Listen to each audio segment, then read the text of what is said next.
Good morning, Crystal at the Rain Dance Ranch. I'm here at my garden as usual. It's been challenging because I tried to cut back on work, but it didn't happen. I had to go back to work. So I'm back to working like all the time.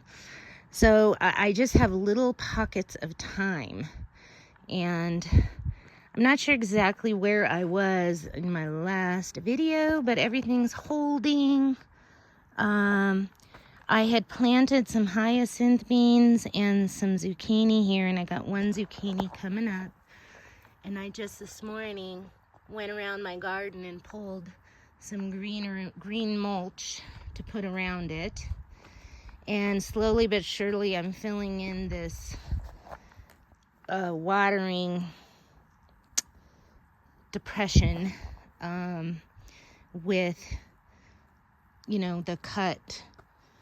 the chop and drop method that I am employing. My problem is I don't have enough stuff to chop and drop. Now I could chop and drop this, but I'm gonna use that next time because I pretty much took from everywhere I could. This little stand of peas has been pretty good. I wish I had planted more of those because they're just a great little chop and drop greenery that stays out of the way and just kind of keeps growing back. Those are Austrian winter peas right there. Now, maybe, there's some kind of beneficial time where it's the most beneficial to pull cover crops. And that's great. And I did that over there.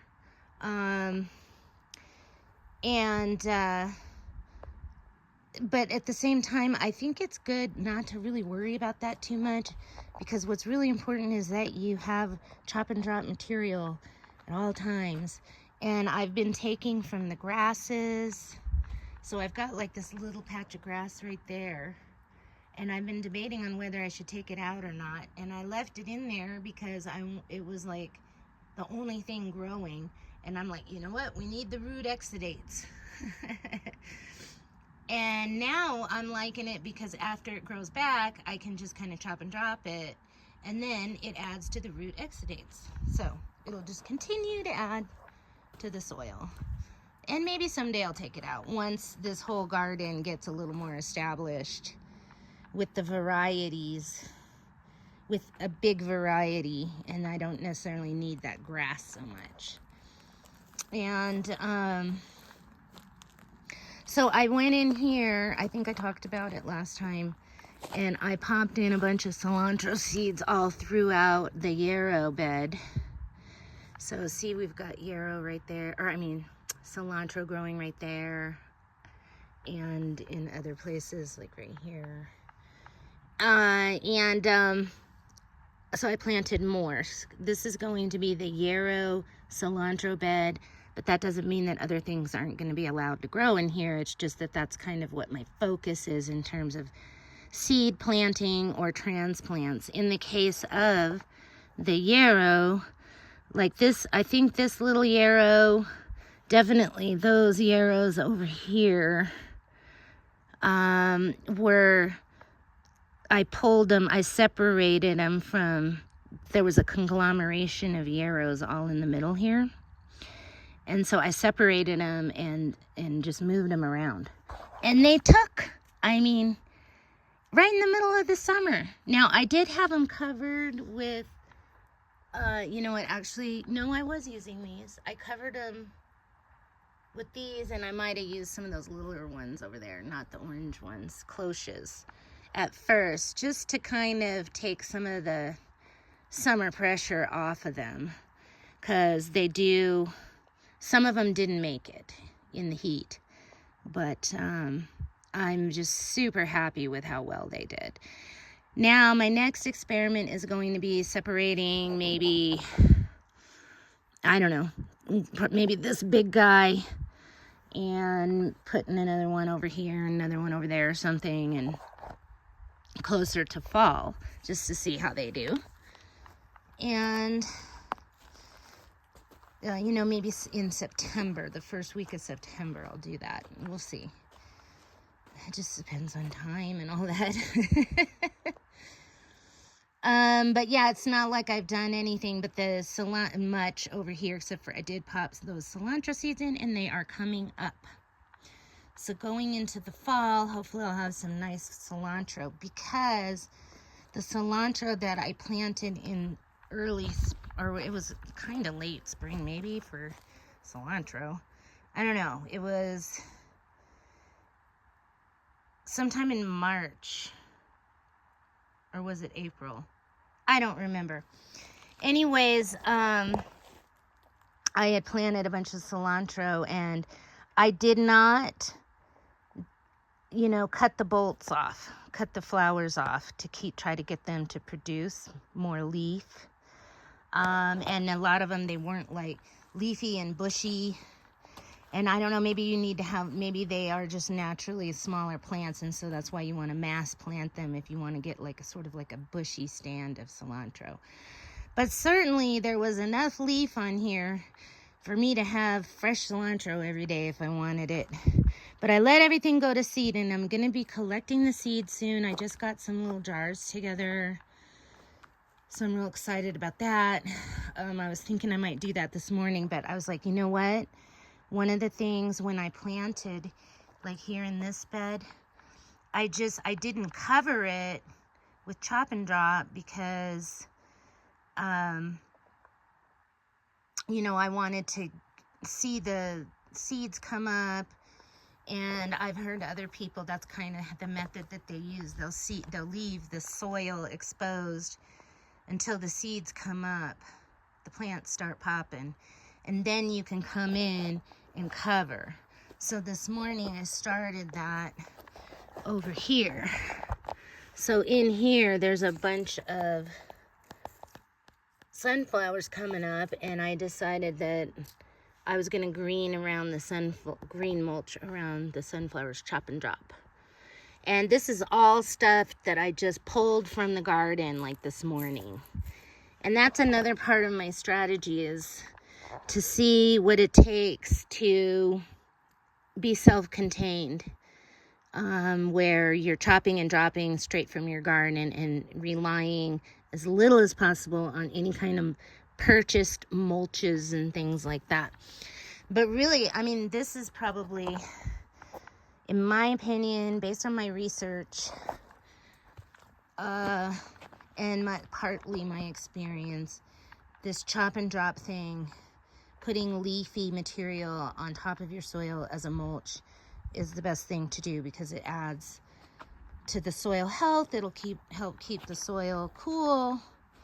And it's easier than, you know, having all this plant material that you have to then take to a compost pile or put in a bag and put it out in your dumpster for the trash man to come and take it, or take it somewhere and drop it off. Now, sometimes you got to do that, you know, I get it.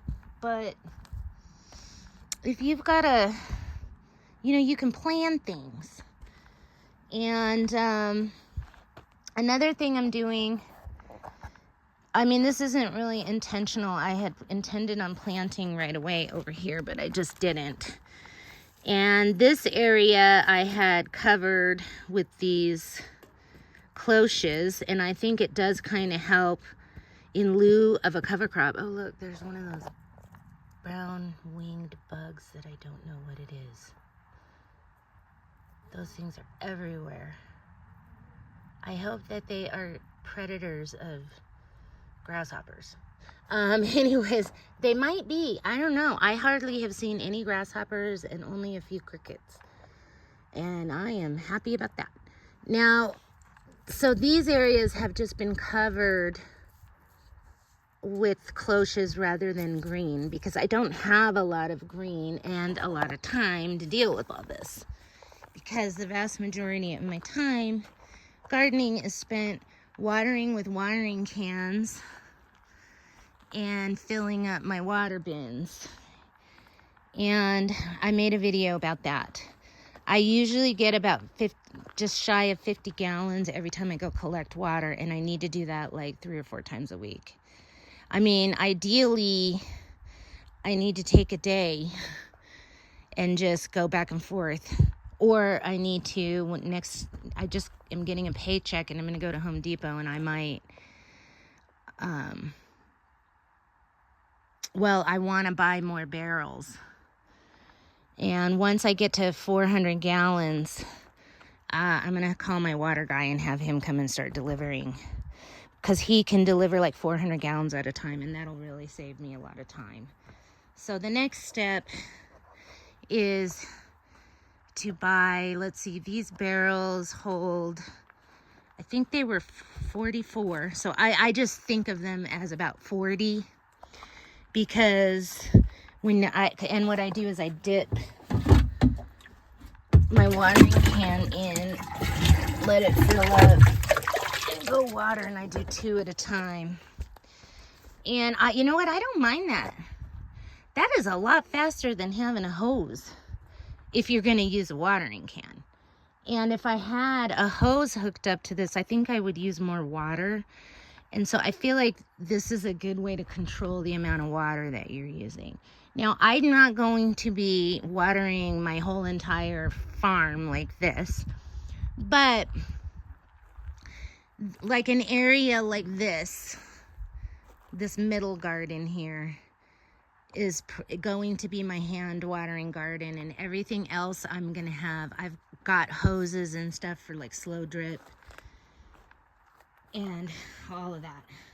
So something else is going to be set up for these outer areas and other places that I'm planting. But I do like doing the hand watering over there, and it helps when you're doing direct sowing. So I may also need to use, if I have enough water, a hose with a nice sprinkle for when I first plant seeds, just so they don't get so disturbed. But anyways, so these bigger, I've got that littler one over there. I can't remember. I think that was a 20 gallon. It probably says on it somewhere, but I don't see it. These are, you would think that it would say in large bold, but I think when people buy garbage cans, they aren't thinking, oh, I need 40 gallons. They're just thinking, that should fit a bunch of garbage. Or that'll fit the space.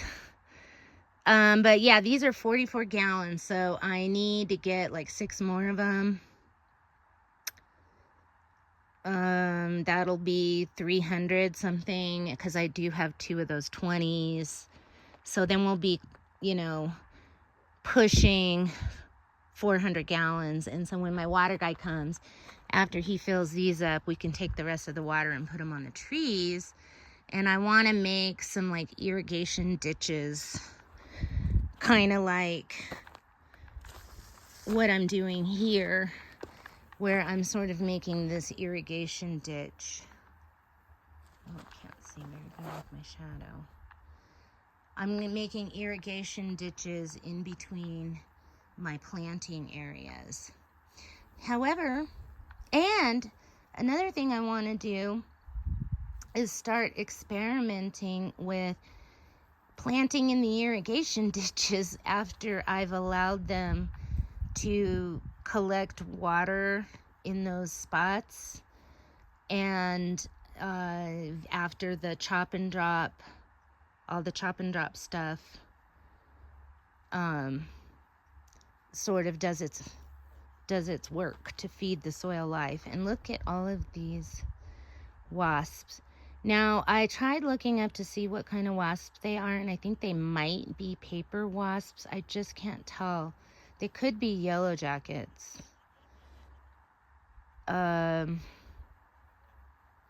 I just can't tell for sure because I can't get a good look at their antennae, and their antennae are one of the telling things. And I thought, after I looked them up, well, maybe I'll take a closer look at their antennae. But I just can't tell. The antennae on the paper wasp are different than the yellow jackets. And they kind of have like these black butts. So I'm going to have to look into that. They sure don't seem like they want to do anything to hurt me. So They kind of fly or flutter around like butterflies, and they love it when I water this particular area. And they just show up in droves after I water.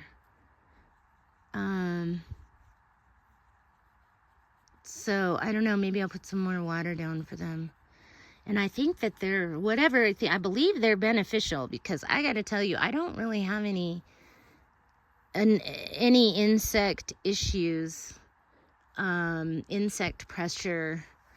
I mean, sure, there's stuff's getting a little eaten by some of the insects, but everybody around here complains constantly about insect pressure of different kinds. And I just haven't had much insect pressure. Really. I mean, look, you can see it looks like maybe something ate a little edge of the leaf, right? But they, you know, my flowers look amazing. You know, there's a little bit of, I wouldn't even call it damage. It's more like just normal insect maintenance. Because, you know, here's the thing is, if you're going to have if you want to attract the beneficials, you still got to have the non-beneficials. Although, I don't know. I mean, those wasps sure are prolific.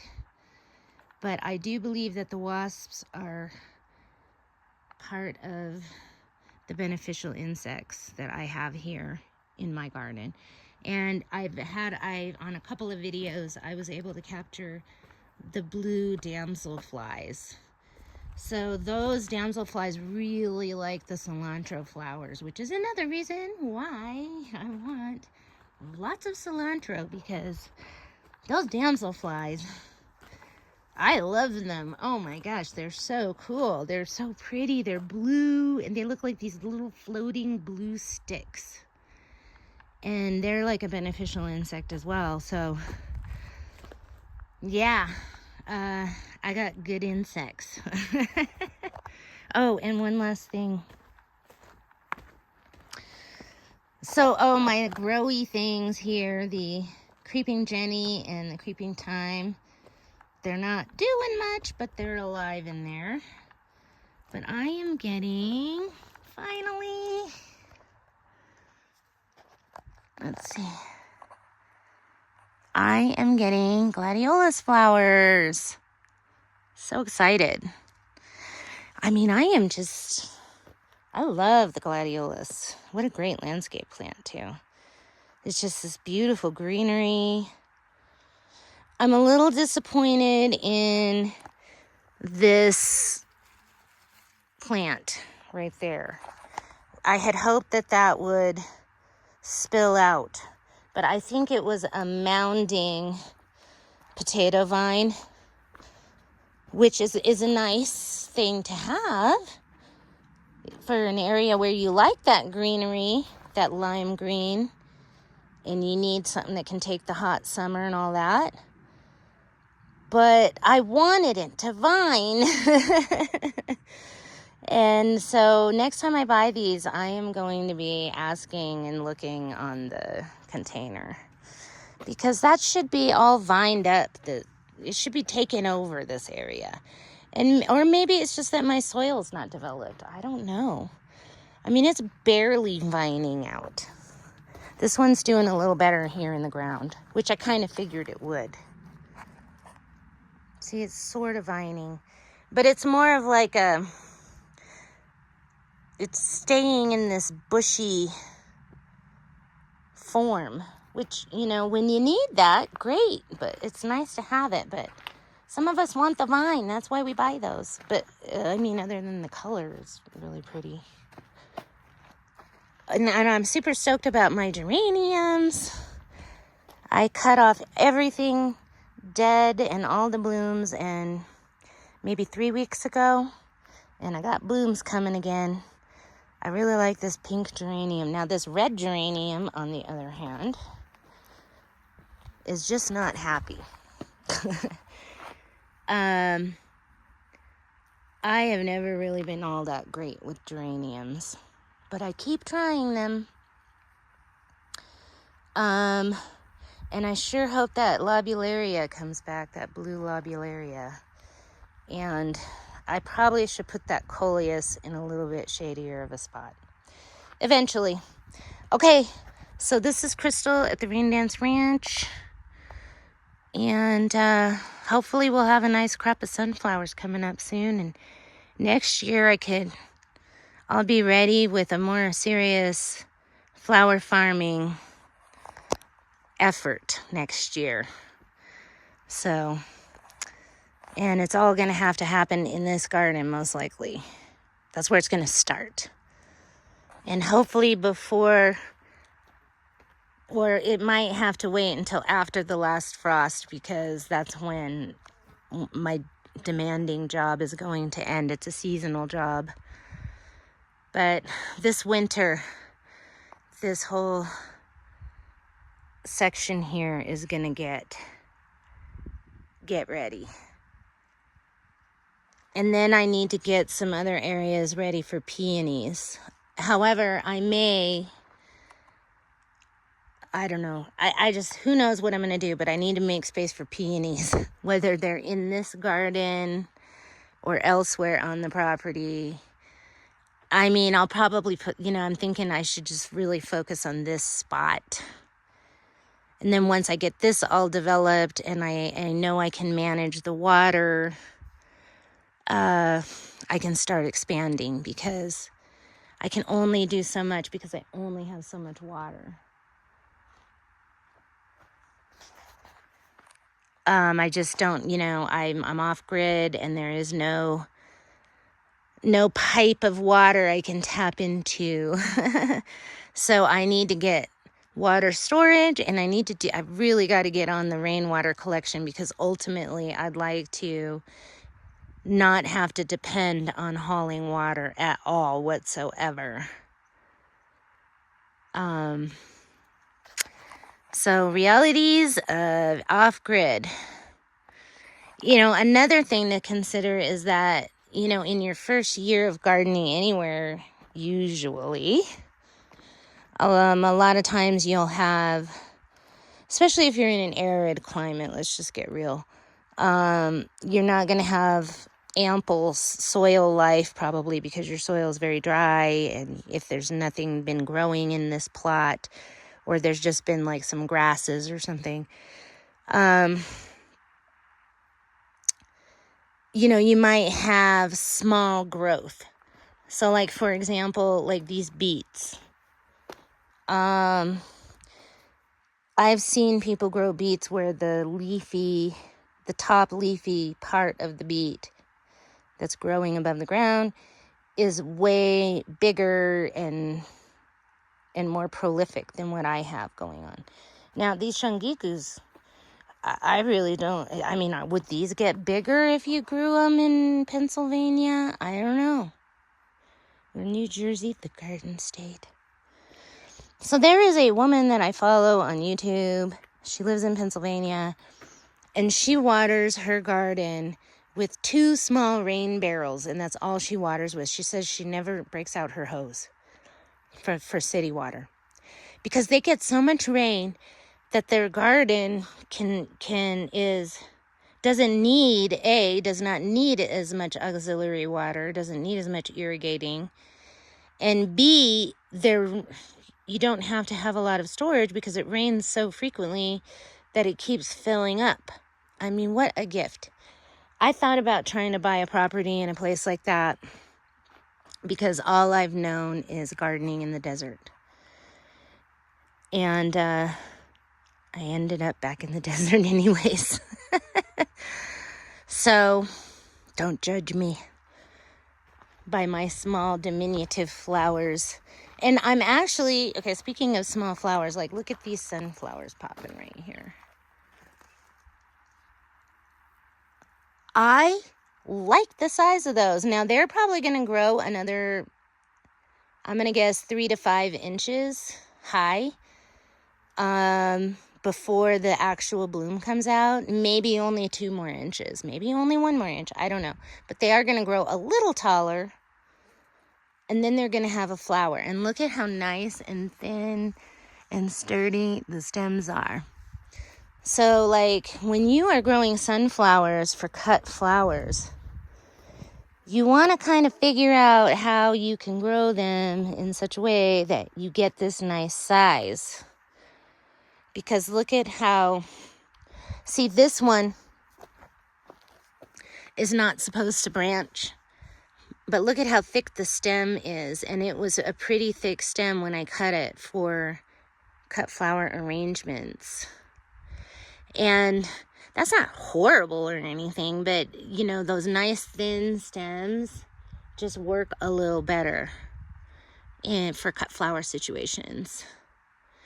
And then these branching sunflowers, I'm working on things to do with these branching sunflowers. I mean, look at how pretty they are. I mean, they're starting to expire.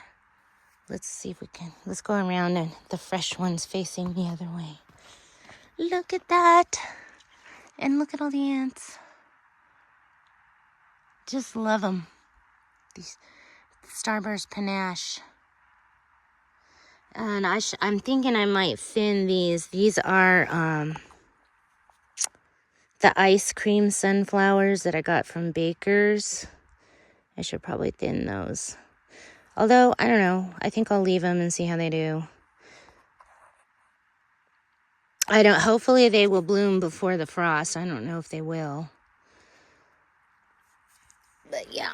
And my rain lilies, those are supposed to take about a year. Hopefully they'll make it over the winter. Okay, I could keep talking. But that's the garden report at the Rain Dance Ranch for today. It's crazy pants living off grid. You gotta be a tough old root. There's a guy on YouTube who lives off grid, and he's like, if you're a tough old root, welcome. And I have become a tough old root. I have gone from being wimpy city girl to a tough old country root. Anyways, you just got to do what you got to do, and you got to keep trucking on, and you got to sweat in the summertime. Just got to accept that fact. All right. And then when it rains, go out and dance. Thanks for watching.